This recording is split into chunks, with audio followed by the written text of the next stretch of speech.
Cartão Verde no ar, hein? Muito boa noite. Nunca tinha nos visto por aqui a essa hora e nesse dia, não é? Bom, é o Cartão Verde versão de quarta que faz sua estreia neste momento e que terá sempre comentários de Celso Unzelt. E vamos trabalhar que o que a gente quer mesmo com mais essa edição do Cartão é privilegiar a informação e a opinião. Vamos começar mostrando para vocês os jogos desta noite e o jogo que fecha as oitavas de final da Libertadores amanhã. A gente está vendo aí Internacional e Nacional do Uruguai e Cerro Porteño e São Lourenço, dois jogos que estão em andamento nesse momento. Daqui a pouquinho, um pouquinho mais tarde, Flamengo e Emelec no Maracanã e o Boca que vai receber o Furacão Atlético Paranaense lá na La Bombonera. E amanhã, fechando, Libertad e Grêmio, o Grêmio que tem uma vantagem de 2-0 e... Flamengo, na verdade, chegou o dia, né? Vai encarar a maior missão do time nessa temporada, seguir na Libertadores depois de ter perdido para o Emelec fora no jogo de ida por 2-0, o que se dará em um Maracanã lotado. Com a palavra, o rubro-negro Rafinha. Eu já vivi, claro, muitas situações como essa de reverter placar, né, na Liga dos Campeões, contra o Porto, contra a Juventus. Já tive várias situações dessas. E graças a Deus sempre positiva. Então eu tenho certeza que a gente precisa fazer amanhã não é um milagre, né, porque a nossa equipe é uma boa equipe. Criamos, né, situações de gol quase todos os jogos desde que cheguei aqui. Todos os jogos a gente tem mínimo 3, 4 oportunidades de gol nos jogos. E tenho certeza que amanhã a bola vai entrar, né, a sorte vai estar para o nosso lado e esse é o pensamento. Bom, Everton Ribeiro e Arrascaeta estão relacionados, mas o desafio é enorme, hein, Celso Unzelt? É verdade, Vladimir. Fazer 3 gols num time inferior, como o Emelec é inferior ao Flamengo, não é nem tão difícil. O difícil é ter que fazer esses gols. E o Arrascaeta e o Everton Ribeiro trabalham no mesmo setor do campo, que é o setor do campo que o Flamengo está carente para criar esses 3 gols. Provavelmente se vão entrar no decorrer da partida. E talvez um deles... Talvez um comece jogando, o Everton Ribeiro parecia clinicamente um pouco melhor. O Arrascaeta talvez nem precise, dependendo do andamento da partida, né? Tenho para mim que o Flamengo fará um grande jogo hoje. Bom, e para a gente falar do outro lado dessa partida, né? O El Universo, que é um dos maiores jornais do Equador, sediado em Guayaquil, a gente separou a manchete de como é que ele anuncia esse jogo contra o Flamengo. A gente vai ver aí se a gente tiver... Na verdade, eu já posso ir resumindo. Ó, ele fala, Emelec desafia no Maracanã a equipe mais popular do Brasil. Tem algumas dentro da matéria, eles falam da situação do time, né? Do Veiga, os jogadores que não tem, mas o Quiñones, que nem é um jogador que passou muito por ali, falando, bom, realmente eles têm muito mais recursos que a gente, mas dentro de campo todo mundo tem 2 braços e 2 pernas e eles não são extraterrestres, então... Não são extraterrestres, mas são bem melhores. 60 mil pessoas hoje no Maracanã, o Emelec vai sentir o quanto o Flamengo é realmente popular. E é um contraponto, né, Vladimir? Porque hoje nas redes sociais, inclusive, os brasileiros falavam muito da tal falta de tradição do Flamengo na Libertadores, que é o tipo de coisa que um dia acaba. Acabou para o Corinthians, acabou para o Atlético Mineiro, poderá acabar para o Flamengo. É um contraponto em relação a como os estrangeiros enxergam o Flamengo. Talvez com mais respeito do que as torcidas brasileiras. E já que a gente falou do Veiga, né, que não joga, desfalca a zaga do Emelec, vai jogar o Mejia. Eu acho que também um grande problema do Flamengo é a ausência do Rodrigo Caio, tem jogado muito bem, vai fazer um... É um miolo de zaga improvisado, né? Que agora até o Mari, que não estava pronto para entrar agora, mas vai ter que entrar. O Flamengo tem muito problema de desfalque. Pois, se for, vai o Tuller, né? 20 anos também. Né? E o setor defensivo é complicado, porque como tem o critério do gol fora de casa, um gol do Emelec obrigará o Flamengo a fazer 4. Bom, logo mais tem Copa Sul-Americana também, a gente vai colocar aí na tela agora os jogos dos times brasileiros que estarão em campo pelo torneio. Daqui a pouquinho Atlético Mineiro e Botafogo. E amanhã, Montevidéu, Wanderers e Corinthians. O Corinthians também tem uma vantagem. Falar rapidinho só do Atlético, que vive um jejum, né? Os atacantes não marcam desde antes da Copa América. O Atlético tem um drama e o Botafogo só saiu desse drama no jogo com o Flamengo, onde fez 2 gols. Agora, o grande drama do Botafogo mesmo é ter só um zagueiro para esse jogo. Tanto que o outro zagueiro será o Cícero, improvisado. Cícero já jogou em tudo que é posição do campo. E aí vai jogar o Bochecha no meio. Agora, eu vou até fazer uma costura com a Libertadores de novo, porque a gente falou de Atlético, a gente falou do Flamengo quando a gente estava na Libertadores, mas não falamos do Furacão, que tem uma carne de pescoço jogando na Bombonera. Talvez a missão mais terrível para um clube brasileiro em Libertadores é pegar o Boca na Bombonera. Com o problema que o Atlético já perdeu um pênalti no último lance, em casa, a situação poderia ser um pouco melhor. né? E o técnico Thiago Nunes saiu do primeiro jogo dizendo, nós vamos ganhar na Bombonera. Chegou a hora de cobrar isso dele. Bom, e voltamos para a Sul-Americana, então, para falar que ontem, né, no Maracanã, que hoje recebe o Flamengo, foi o palco do Fluminense e Penharol. O Flu, que tinha feito 2-0 na ida, ontem venceu de novo 3-1, a gente vai ver aí. Mas só completando, ele disse que foi mais difícil o Fluminense do que o Flamengo, né? Porque eles ganharam do Flamengo aqui, né? Depois fizeram 0-0. Tem um pouco de cutucada no Flamengo, que ele já tinha dado no primeiro jogo, mas tem um pouco de verdade no sentido do estilo de jogo do Flu, que é muito agradável. Tenho certeza que o torcedor do Flu adorou ouvir, né? Ó, vamos dar um giro para falar de PAN agora, da lista daquele pessoal que andou na parte mais alta do pódio. 400 quilos, hein? Não é mole não. E bacana o momento do triatlon também, tinha passado em branco em Toronto. Quer citar alguém, Celção? Vamos falar das pessoas que estão com a gente Facebook aqui. E Insta, né? Ayrton Zorzin, por favor, envie um abraço aos clubes Flor de Maio, Estrela Maria e Vila Califórnia de futebol amador. Ele é goleiro desses clubes todos. É o Magu. Um abraço.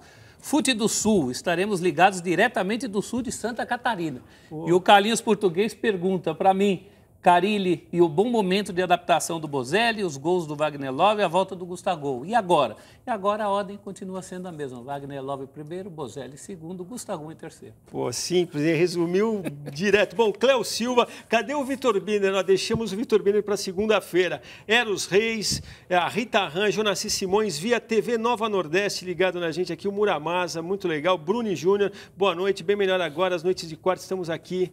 Santa Branca, Vale do Paraíba, audiência garantida do Cartão Verde. Muito obrigado. André Maciel Merig, também Roberto Pinto. Viva o Cartão Verde de quarto. Ó, vamos fazer um rápido intervalo. Aproveite e diz pra gente aí via Twitter o que é que achou do jogo do Palmeiras, do Cruzeiro. Vamos falar do Grêmio e do Corinthians também, que estarão em campo amanhã. Se controle com o controle na mão e até já. Estamos de volta com o Cartão Verde, vamos falar do Palmeiras, chegou às quartas da Libertadores fazendo 4-0 no Godoy Cruz, em mais uma partida em que a participação do VAR foi muito, mas muito questionada. A favor do Palmeiras, você pode dizer que fez 2 bons segundos tempos contra o Godoy Cruz. Contra você pode dizer que fez 2 primeiros tempos muito ruins, tanto lá quanto cá. E o Borja tinha chegado naquela onda de que era o cara de Libertadores, na verdade ele começa a crescer num momento que é meio que o filé mignon ali mesmo do torneio. E é uma coisa impressionante, ele está a 1 gol de igualar o Alex como o maior goleador do Palmeiras em Libertadores, chegar no 12º gol. Ele, apesar de contestado, já tem um lugar na história. Bom, e na coletiva, o Filipão, perguntado sobre a chegada de alguns jogadores e a respeito de mudanças que poderia fazer na lista de inscritos para a Libertadores, deixou todo mundo meio sem entender nada. Vocês vão ver. E agora, para as quartas de final, você pode fazer 2 mudanças na lista e tem 3 reforços. Como é que você está pensando em mexer na lista? O Alexandre sabe, o presidente sabe, o Cícero sabe, e eles vão mexer com os nomes que eu der. Mas não vou falar aqui agora. Até porque amanhã pode cair o avião e morrer todo mundo. Não, e se morrer alguns, eu até vou soltar foguete. Então, né? Mas não são jogadores, vocês não entenderam a minha piada. É que piada que precisa ser explicada é um negócio meio esquisito. É piada ruim, né? Ele foi muito infeliz. Como é esquisito soltar foguete quando algum avião cai, né? Mas... Ele foi muito infeliz, eu acho que a gente está vivendo um momento em que pessoas públicas devem pensar 2 vezes antes de falar algumas coisas. E até antes de acusar os outros de não entenderem nada, né? Quer dizer, ninguém entende nada, só o cara está certo. Eu acho que não custa nada um pouco de humildade e reconhecer que foi infeliz. O Cruzeiro voltou a ficar no 0-0 com o River, está fora da Libertadores, levou a pior nos pênaltis, 4-2, com uma sequência de cobranças que eu diria meio melancólica. A gente vai ver. Por exemplo, teve 2 bolas ali no jogo que podia ter saído. A gente fechou ali, né? Na verdade, a gente acabou mostrando da decisão por pênaltis, que terminou em 4-2, as melancólicas cobranças do Henrique e do David, depois o Borré matando o jogo. E boas cobranças do River, né? Muita gente fala, o Fábio dessa vez não pegou nenhuma. Lembrei de uma frase do meu avô, nem todo dia é dia santo. Às vezes não vai, né? O atacante Fred, que entrou no segundo tempo da partida contra o River, ao conversar com a imprensa depois, disse que esse esquema do Cruzeiro não é para ele. Eu preciso voltar a marcar, preciso voltar a ser titular. Enquanto isso não acontece, eu vou tentando ajudar do jeito que tem, do tempo que eu tiver em campo, de alguma forma ali fora, né, independente de qualquer coisa. Né. Lógico que a gente fica triste por sair do time, mas a gente entende também que é uma característica do Mano, de marcar bem lá atrás todo mundo e depois sair no contra-ataque. E eu não encaixo nessas características dele. Então, assim, quando precisar, eu vou tentar sempre dar o meu melhor. Tem um ruído aí, né? Tem um ruído, mas eu também acho o seguinte, Celso, a colocação que eu gostaria de fazer. O Mano também foi criticado por se acomodar um pouco no resultado. E ele sempre teve uma virtude que eu acho que é mexer em cima da mexida do técnico adversário. O que ele fez ontem, acho que quando ele coloca o Fred em campo, ele não está aceitando o resultado, pelo menos não totalmente. Claro, então, claro. Mas você nota um desconforto do Fred. Esse depoimento até vai um pouquinho mais além quando ele fala de escalar um time só de garotos no Brasileiro. Fica parecendo uma coisa de crítica velada, num momento que não é momento para fogo amigo, né? Mas também uma maneira de pensar que interessa diretamente mesmo a ele. Porque, tudo bem, você vai colocar o Fred em campo, você vai ter que montar um esquema pro Fred. Aí é uma questão de escolha. E aí fica parecendo aquela coisa do eu ou ele. Porque se o Mano pensa de um jeito, ele joga de outro, parece incompatível. E eu achei que o Fred, nessa, ele podia ter se segurado um pouquinho mais, talvez 24 horas. O gestual dele denuncia aquele olhar para o lado, assim, né? Como quem está dizendo, olha, eu não quero dizer nada, mais humano. Então está dizendo, né? Num momento chato para o Cruzeiro. Na verdade, já disse. Eu vou citar aqui rapidinho, ó, o professor Vieira, a equipe do Cartão Verde bem desfalcada, os dois vão precisar se superar. É verdade, a gente está tentando aqui. Como a Rita Han escreve de novo aqui, falando, ó, adoro o programa, todos vocês, mas o Vitor e o Riva fazem muita falta. Nós também sentimos aqui. Na segunda-feira estarão com a gente. Estão firmes. Viu isso? Vamos a um giro rápido de notícias também. Bom, já ganhou demais, né? A estreia deve acontecer nesse torneio amistoso aqui da Pia, que parece realmente uma figura especial. Não sei se você viu isso, colocaram um anúncio do torneio e a primeira imagem é da Marta. Então já convocaram a Marta, né? Como está escrevendo. Ela e mais 10, né? Mas deixa a Pia trabalhar, né? Eu não tenho dúvida sobre a competência da Pia. Eu tenho dúvida se ela conseguirá mudar alguns problemas estruturais do futebol feminino do Brasil. Bom, prometemos uma pitada de memória nesse Cartão Verde de quarta para honrar o estilo do nosso comentarista Celso Unzelt. Na sequência, a gente atualiza para vocês o placar de Inter e Nacional do Uruguai que jogam pela Libertadores neste momento no Beira-Rio. Olha o Celso aí mais uma vez chegando de brazuca.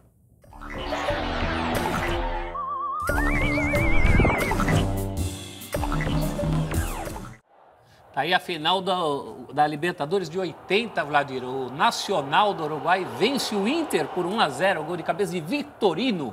Victorino com C, Victorino, uma lenda do futebol uruguaio dos anos 80. Nacional campeão da Libertadores em 6 de agosto de 80. Um pouquinho antes no Beira-Rio, eles tinham feito, em 30 de julho de 80, o primeiro jogo que terminou 0-0. Essa é a última partida do Falcão pelo Inter. O sonho dele era ir para Roma com o título da Libertadores dado de presente, de despedida para a galera colorada. Ele, infelizmente, não conseguiu. Conquistou Roma de qualquer maneira. O rei de Roma. É ou não é? Que notícia boa aqui, escreve o Valcenir Sabino Mor. Sinal digital começou a funcionar aqui no interior de São Paulo. O Gui Bernardo, a diferença entre coletivas do São Paulo e do Filipão é impressionante. O Rubens, parabéns, novo visual, horário legal. Sou o Rubens de Jaraguá, São Paulo. Nosso abraço, Rubens, muito obrigado pela companhia aqui com a gente. O jogo do Inter a gente ficou de atualizar. O Celso até deu uma olhadinha na partida antes, segue 1-0. O primeiro tempo terminou 1-0, o gol do Moledo de cabeça. Fora 2 gols do Inter anulados, bem anulados, pelo VAR por impedimento. A classificação muito bem encaminhada, né? Porque o Inter já havia vencido no Uruguai. Então agora vai fazendo sua lição de casa muito bem. Bom, falamos do Inter. Amanhã o grande rival colorado, o Grêmio, depois de ter feito 2-0 no Libertad em Porto Alegre, estará no Defensores del Chaco no Paraguai. Espera de lá voltar, classificado para as quartas da Libertadores. A gente tem imagens aí do desempenho que a gente viu aí, por um momento ruim. E é a expectativa de que o Grêmio, pelo menos, garanta a sua classificação amanhã. Grêmio e Palmeiras, hein? Grande encontro, muita história na Libertadores. Bom, com a gente aqui também o Arthur Friedenreich, Júlio Pereira, nossos amigos de sempre. Amanhã, no mesmo horário, e depois de ter feito a mesma vantagem em casa, 2-0, estará o Corinthians diante do Montevideo Wanderers. A gente vai ouvir aí. E aí, Celso? Bom, a gente já falou do Bozelli, você deu uma passada geral. Eu gosto da permanência do Matheus Vital no time, isso que eu vou te dizer. Eu também, é um dos poucos titulares que devem jogar. O outro é o Gabriel, até porque com o Ralf machucado não tem outro jeito. Caso Augusto deve entrar Pedrinho suspenso. Na do Avelar. O Pedrinho nem viajou, é o grande desfalque, até pelo futebol que vem jogando ultimamente. E mais do que se poupar, o Corinthians se poupa para o derby contra o Palmeiras, né? Que é o jogo X, tanto para o Corinthians quanto para o Palmeiras, sempre. O Carille ficou muito mais tranquilo depois do segundo gol no jogo aqui. Ele sabia da importância daquele segundo gol. De poder dar uma respirada. Tanto que no jogo de ida, ele tira todos os volantes, tira o Gabriel, com 18 minutos do segundo tempo. Quando ele tira o Gabriel e põe o Jadson, a mensagem era clara: precisamos de mais gols para viajar tranquilo a Montevidéu. Acho que ele atingiu esse objetivo e agora administra bem essa questão da vaga na Sul-Americana para poder pensar no clássico. Você fez uma explanação sobre o Matheus Jesus também? Você falou tanta coisa, fez? Porque ele vai no lugar do Júnior Russo também. Sim, também deve ir no lugar do Júnior Russo. Também. Ele vai poupar onde der, embora os titulares tenham viajado. Só não viajou o Pedrinho, porque às vezes no meio de um jogo, o Fagner, por exemplo. O Fagner é um nome que você precisa para mudar jogo. Isso aconteceu na última rodada no Brasileiro. O Carille costuma mexer muito bem com essas peças, eu acho que ele está conduzindo bem esse processo. E também não é nada do outro mundo, não. O Corinthians está por 2 competições. Tem gente muito mais apertada. O Bi Ribeiro me atualiza aqui, o Cerro vai vencendo o São Lourenço por 2-1, daí saiu o adversário do River, né? Isso, o Cerro no primeiro jogo na Argentina conseguiu arrancar um empate, e arrancou mesmo porque o São Lourenço está com um homem a menos a maior parte do jogo. E para o River, talvez seja melhor pegar o Cerro, porque o São Lourenço é aquele confronto local que às vezes dá uma zerada nas potencialidades, né? Só pela rivalidade, pela força da camisa, o adversário ganha uma força maior. Iguala tudo. Ó, o Luiz segue com a gente aqui. Boa noite, galera de 2. Abraços e força aí. Muito obrigado. A Bruno e o Júnior seguem aqui com a gente. Rapidinho, a gente passou pelas notícias, falamos da Pia. O Neymar não constar entre os 10 melhores do mundo nesse momento não é novidade. Mas e o Tite? Alguma chance? Nenhuma também, né, professor? Eu acho que dentro do atual momento do futebol mundial, até entendo que eles queiram dar uma arejada na lista, uma democratizada na lista. Não é por grandes feitos recentes. Eu acho que o Tite já viveu momentos até melhores como técnico. Em todas essas listas eu senti falta do Alisson, Vladimir. Eu acho que o Alisson é hoje, e, além da posição de goleiro, ele é o jogador brasileiro com mais destaque no exterior. Talvez prejudicado um pouco pela própria posição, né?